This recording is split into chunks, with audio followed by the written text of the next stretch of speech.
Hi there. Thanks for joining me today. My name's Liz Horvath, and I am on a mission to make work a great part of life for as many people as possible. Now, you may be wondering why we're covering this topic today. It's a pretty heavy one, I'm going to warn you of that, but it's one that's really needed. You see, over the years, one of the things that I've noticed is that as humans, we tend to back away when we see somebody who's going through a really rough time. Someone who maybe has lost a loved one, someone who's going through a tragedy or who has just been through a tragedy, or they've received some news that they or someone that they love has been hit with a life-threatening disease or illness. It's not that people want to back off, it's not that they want to turn away, but it seems to be human nature.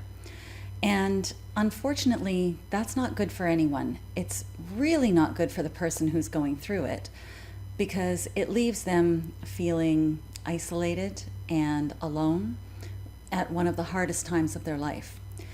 And for the people that want to help that maybe don't know, it's just that they don't know what to say, they don't know what to do. So after the initial condolences are done, generally what happens is that they either turn away because either they don't know what to say or what to do, or they don't want to get involved and kind of sucked into that person's world, that their grief, their sorrow, their pain.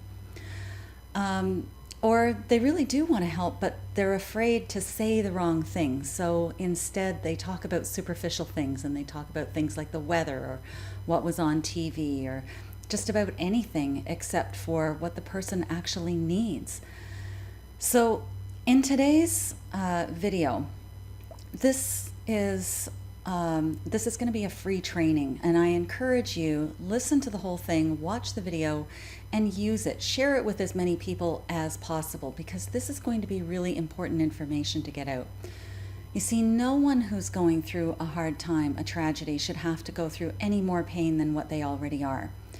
And in our workplaces especially, we need to really pay attention, because when someone is going through that time, we can be there for them. There's things that we can do, there's services that we can offer, there's comfort that we can give them.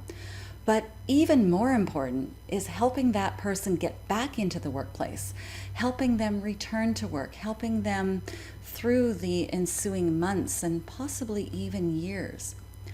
Now, if you are in a leadership position in your workplace, any sort of a leadership role, this is very important stuff, because how you come across as a leader when you're dealing with someone who has gone through a tragedy or who is going through grief is going to be reflected in your leadership, and everybody's going to be watching how you deal with those situations, and your leadership will set the tone of how everyone responds to that person.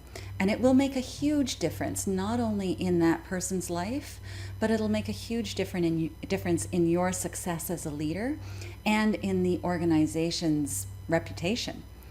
So I really want to share this with you, and I warn you, it's going to hit some nerves, and there's going to be some sadness as you watch this.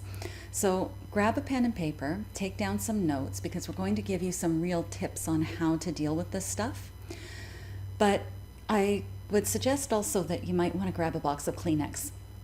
I have had the tremendous privilege of interviewing an incredible woman by the name of Sharon Freeman.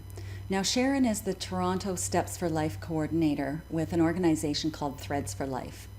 Threads for Life is a Canadian registered charity that helps families through times of tragedy where they have either lost a loved one to a workplace accident, or they've had some sort of a life-altering injury or occupational disease. Now, Threads of Life really helped Sharon, and now as a representative for Threads of Life, Sharon shares her story and helps others through public speaking. I'm very honored to be able to bring you this video where Sharon shares her personal story of tragedy that led her to Threads of Life. She also shares her story of healing. So whether you are a workplace leader, a worker who wants to help someone else, or you find yourself in that situation where you need help, this is going to be helpful. So really listen up.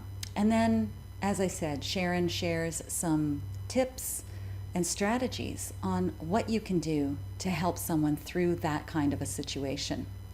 So let's go to the interview. Hi, my name is Sharon Freeman. And if you have experienced a workplace tragedy, I know how you feel. I am the stepmother of Amanda Pete. My life changed forever on November 1st, 2000, when I took Amanda to my workplace during Take Our Kids to Work Day.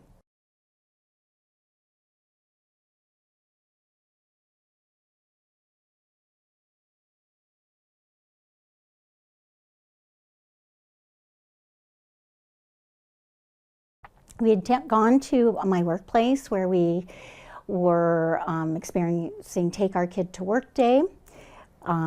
They had a full morning, and Amanda was we just finished lunch, and she was going to go down to our computer system where she was going to see how payroll was run for a 700 employee factory. On her way to that department, 2 employees thought it would be wonderful to let the kids experience driving a vehicle. By that experience, 2 children were killed that day. They were not licensed, they were not orientated to drive that vehicle. When I got the call, actually, I had 2 young girls come into Human Resources that day, and they were crying, and I was trying to calm them down. And they said, "There's been an accident." And I said, "Well, can you have the parents been notified?" And when they said that the girl had her name tag on her arm, I knew instantly, that it was Amanda.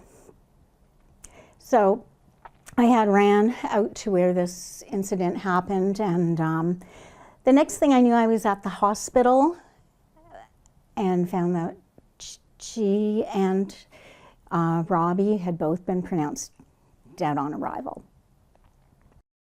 The next several hours, I was at the hospital trying to locate Amanda's dad, and I had never met Amanda's mom until that day.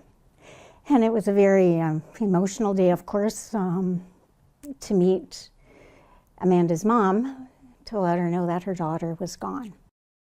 That evening, I recall the newspaper reporters standing outside Steve's brother's house, and all I wanted them to do was go away. I called my company and just said, "Please make them go away." And then you go through the funeral and all the dealing with our own grief, but also with our 5 children. The grief of all of our kids you had to take into consideration. I don't know how we managed through it, but we obviously did. After experiencing depression and not being able to get out of bed for several days, I think I was forced to overcome that part, because with 5 kids at home, they needed to be looked after. That fatality has changed my life, my entire family's life. After the shock and the devastation, as a family and as an individual, I'll speak on my own behalf, that I definitely know what depression feels like, where you cannot get out of bed in the morning, and doing the simple task of actually going to get groceries when people know you, but they don't know what to say to you, so they turn the other way.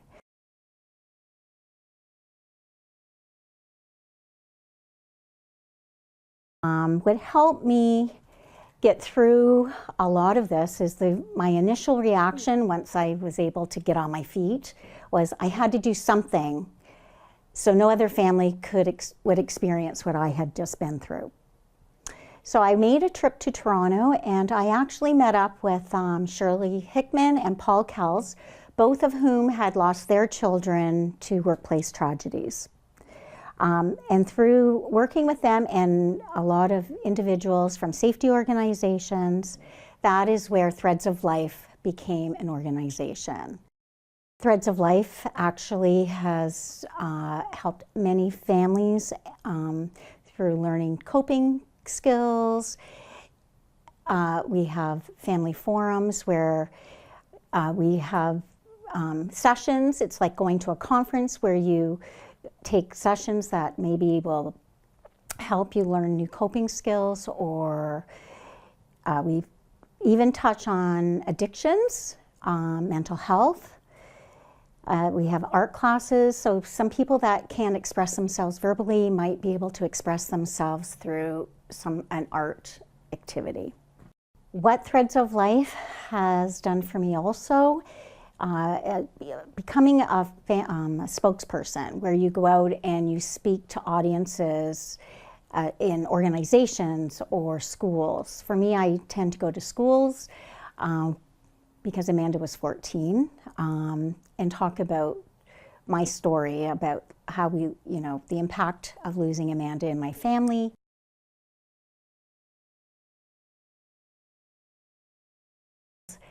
Isolation. That is, there's two sides of isolation. Yours, where you just want to withdraw and go into your own hole.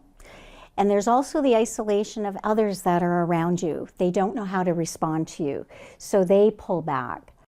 If you have lost a loved one, whether a mother, father, aunt, uncle, sibling, child, due to a workplace incident, I want you to contact Threads of Life. They are there to help you. You are not alone. I do not want you to be alone. We have services in place that you will feel the love, the compassion. We are a group that understand what you're feeling and what you're going through.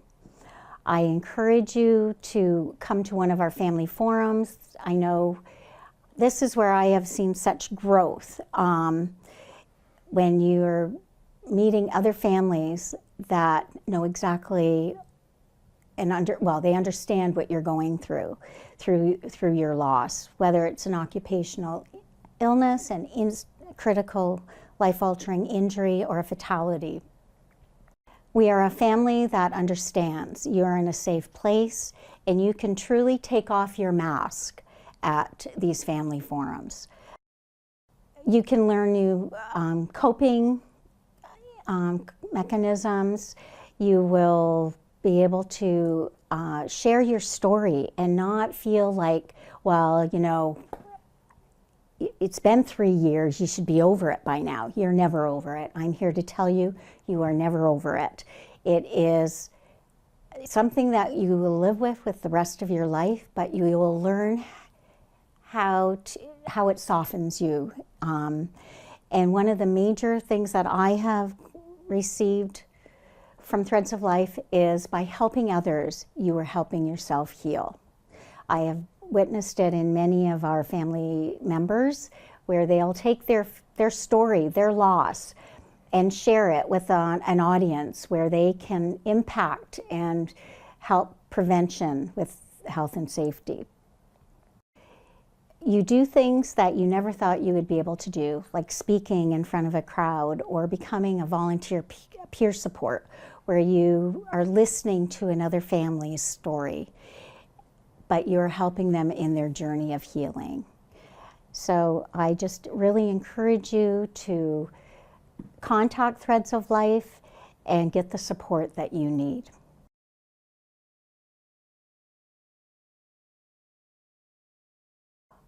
What I would suggest is that you forget about harassment, put your arm around that person and say, what can I do for you right now? Whether that is driving them to the hospital or wherever they need to be. They should not drive themselves. At a deeper personal level, I suggest that, you forget about the bottom line. This is where you have to forego the meeting that deadline. You're going to get further and be more personable and more career advancing if you take time to be with that individual.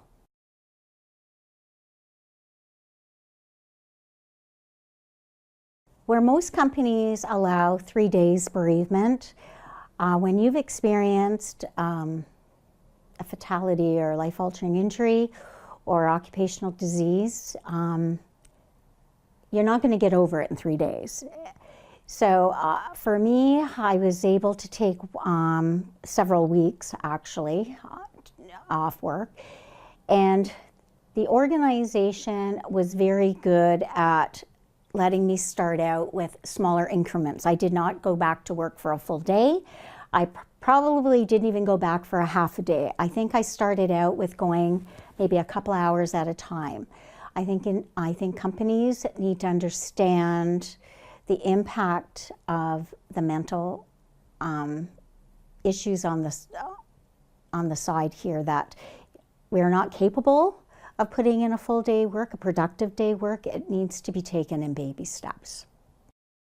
When you go back to work, you have to face your coworkers. You are feeling not yourself, you can barely function, and your coworkers don't even know how to address you. They don't want to bring up the topic, they avoid you, which I think is even worse than just saying, "Hi, what can I do for you today?" That could be something you could offer. This is really hard for me because I recall those first days and months to follow going back to work where you couldn't sleep at night, you're fighting depression, you have your home life. In my case, I had 5 other children to deal with. Daily tasks were a struggle for me. In the workplace, I tried to focus, but there were days when honestly, the simplest thing could trigger the tears, or someone could say something that really had nothing to do with me personally, but it's the way it hit. That's the reality of grief.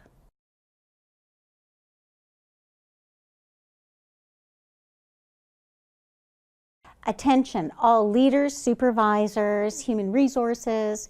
If you have someone that has just been through a traumatic experience of losing a loved one, I suggest strongly that you educate your employees that they treat that individual normal. They don't want pity, but they do not want isolation either. It is so important not to isolate them. So teach them to just, when they come back, welcome back. Is there anything we can do for you?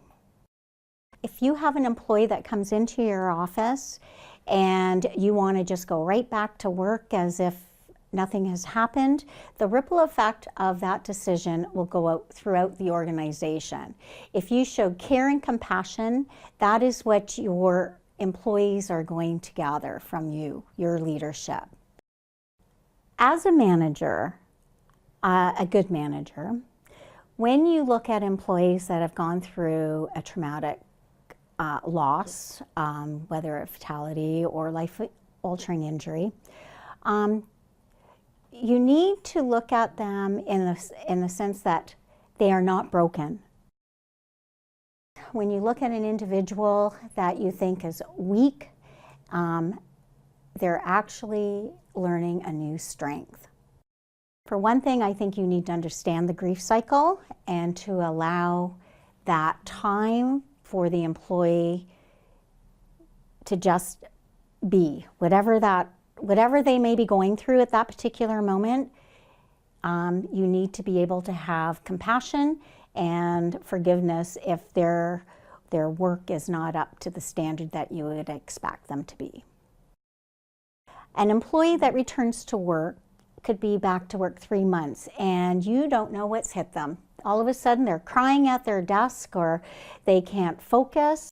This is a point in their cycle of grief that You know, some days they may be perfect. They might be on top of their game. But there are going to be days when they are taking a dive down, and you know what? We just have to ride the wave with them and pray that they can come back up to the top. They are doing everything possible to stay above ground for months to even years later, processing their grief. As managers, you need to really open up your eyes to understand that they are learning to live with their loss. So please be patient.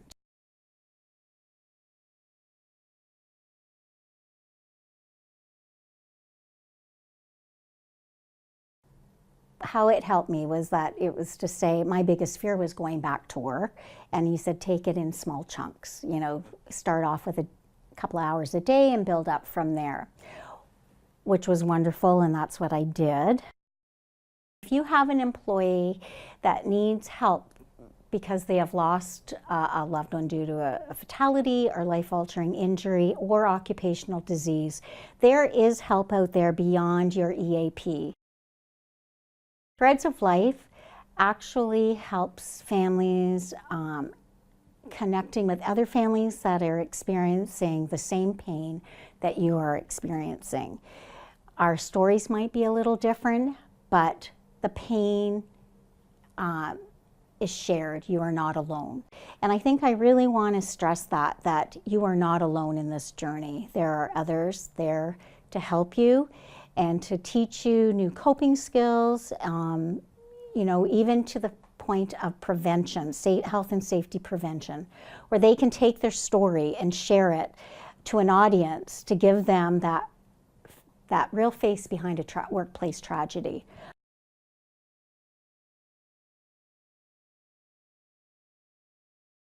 Threads of Life has the only organization in the world that has one-on-one peer support. And it's where you've experienced that loss and you're able to listen to another family and help them through their journey. And all of this combined, by helping others, you're truly healing yourself. And I think I just really want to stress that. So for anyone that needs Threads of Life to help them along their journey, I highly encourage it.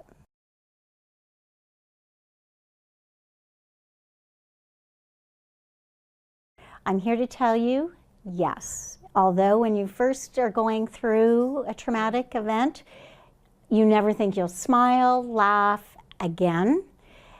You will.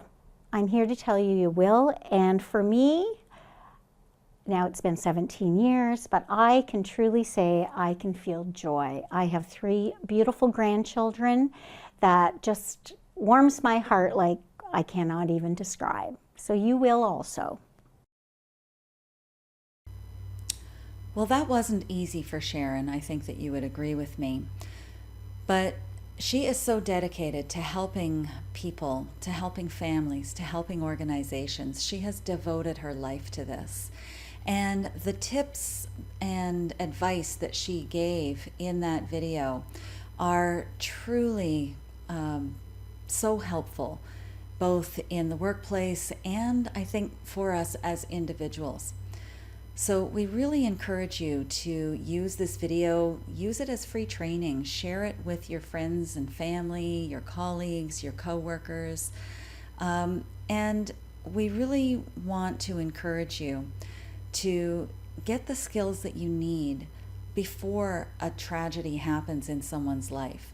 You want to be able to embrace that person in a caring and compassionate way so that they can feel comfortable in returning to work, so that they have that hope, that they know that, you know, while life is never going to be the same for them again, there is hope, there is a light at the end of the tunnel, and you're going to be there to be there for them, and you're going to help them through it.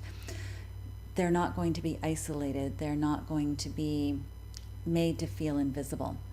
Now, if you are a person or a worker going through a tragedy, if it is a work-related situation and you live in Canada, and you have suffered a traumatic loss or a catastrophic change to your life or the life of a loved one because of a workplace injury or occupational disease, contact Threads of Life. If the situation that you're dealing with is not work-related, there is also help out there and available for you.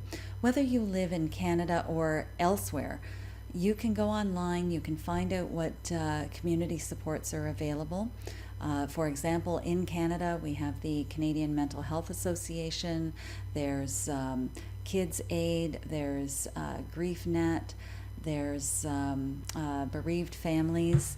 So there are a lot of organizations that are out there to help. Now, if you need help finding those organizations, you can talk to your employer or you can talk to us and we can help you to find them.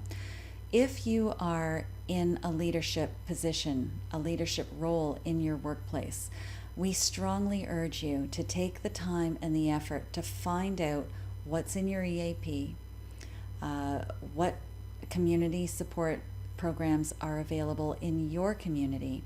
How can you put together a peer support program at work if you don't already have one? Who can you call in to help employees in the workplace if they need help, whether it be grief counselors, whether it be financial counselors, perhaps even other types of therapists such as hypnotherapists can be really helpful in these kinds of situations. We would also strongly suggest that you have a look at your policies and procedures, your bereavement policies, your return to work program, your policies with respect to getting an employee back to full duties. And have a look at these programs and make sure that they're really supportive and that they actually address these kinds of situations. The reason that you need to do that is I've heard from many managers that, when they get into situations like this, sometimes the policies are so rigid that they feel that they don't really know what to do or that they don't have any leeway. So really have a look at those policies beforehand. And also have a look at your training. There should be things in orientation to help employees know what programs are available for them should they be facing a tragedy in their life. And have a look at education and training for your entire employee group as far as the appropriate responses, what to do when an employee is going through this kind of a situation, and how to embrace them back into the workplace so that they're not feeling isolated and alone and made to feel invisible. And for those of you who are in leadership positions, leadership roles, I would strongly encourage you to get training and possibly even coaching on how to lead in a psychologically healthy and safe manner. Some of this training may be things like mental health first aid. Some of it may be ongoing coaching that kind of helps you through those kind of soft skills. And if you're interested in that kind of thing, then give us a call. We can help you out. I'd be happy to have a conversation with you. Our information is available at the end of this video, and we have also provided for you a downloadable checklist that is completely free of charge. You just click the link below and you can download that checklist. It will help you through the questions that you need to ask as far as policies, procedures, training, supports that are available. So please have a look at the checklist, implement it in your workplace, share the video, share it with your workers, your coworkers, your friends, family. It can only help. Okay, so we really hope that you don't experience this kind of a tragedy, but we know that these kind of things sometimes blindside us, and we need to be prepared. So let's do it. Let's make work a great part of life. Bye for now.